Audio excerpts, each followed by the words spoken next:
children who grow up in conflict, I suppose, think that's normal. They know of no other, they can't imagine a better way? Definitely, okay. Definitely, because I'm experiencing, and I see children around me, and from that time that I was born, so I'm experiencing that children who are born in conflict situation, they are sort of pessimistic. They cannot think of their future.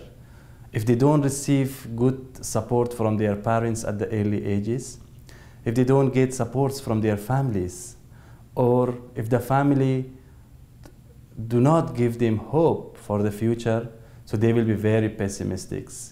Because you are seeing people are dying in front of you. So you as a child, you will say that, so what should I do when I grow up? So that's the hint for me.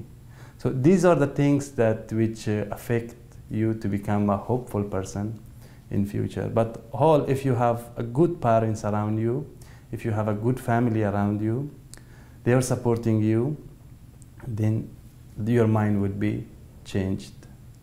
For a child, when you are in conflict all the time, what is the worst part? Is it fear? I mean, are you constantly in fear, or is it that you're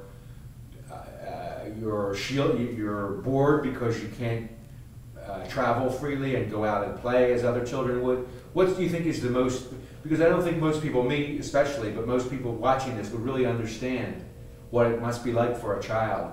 So in your recollection, what's the worst part of it from a child's perspective? Well, from my perspective, the fear is always there.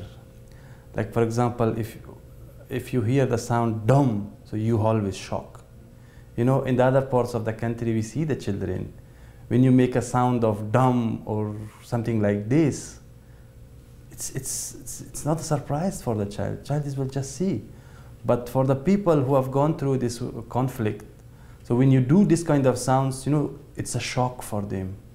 It will affect their memories, it will affect their fearness, and similarly, it will affect their trust, because you cannot trust someone.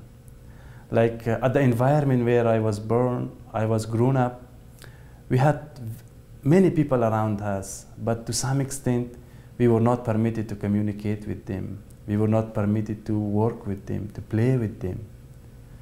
So this is how, it affects on your trust, because you cannot trust on someone else. And if you cannot trust on someone else on your childhood, so it remains on you till you're adult. So these are the effects which I'm thinking, and based on my experiences, it affects the child development. Because those children become the adults who can't trust one another, and you can't have peace without trust. Definitely. And the way you're treated during your childhood, the way you're born, or the way that you were grown up during your childhood, this is how you will implement on your children. So whether in your peaceful context or non-peaceful context, but this is how you grown up, and these are the way that you were grown up, and you will implement it on your children. How do children surrounded by conflict play? Well, their plays are totally different. Like we are experiencing now in our context, like their play is always sort of fighting play. Like if you like, I'm giving you an example of playing a football. Like if you give a ball for 5 or 6 people who have been through a conflict situations, they will never play football. They will fight with each other. Or if you give them a pen or a pencil to draw something, definitely they will draw the fighting. Their drawings reflects that the fighting, the conflicts, the unfortunity which is happening around them. So these are how they show it through their playings, through their feelings.